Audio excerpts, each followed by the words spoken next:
When the first It came out, I really loved it. It had great characters that went through a coming of age story mixed in with a horror film to create a solid movie.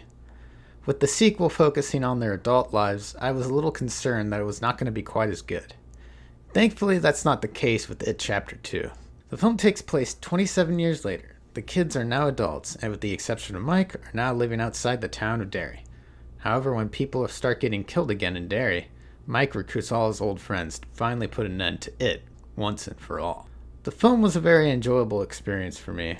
It is adapting the adult portion of the book, which many people consider the weakest part. Thankfully, the ensemble cast they have managed to put in some great performances.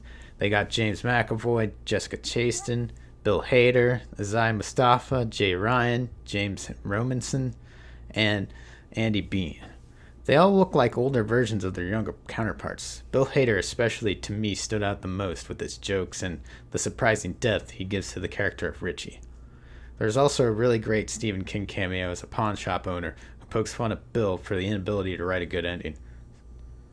My only real complaint I had with the film is that it's very long, almost 3 hours long. And while I understand that fitting in as much story in as possible, I think that maybe director Andy Muschietti could have easily cut it down a lot. There was also a lot of comedy in the film as well. Now, that didn't bother me too much because the first had a lot of comedy in it as well. I guess it could be jarring to some people expecting the film to be 100% horror, when really it's a film about its characters first and foremost and being a horror film second.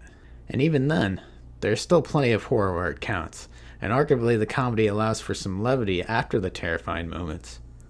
The first It film was a lot of fun, and while the second isn't quite as strong as the first, I still think it's a movie worth going out to see, if mainly just to see how the story ends with its characters.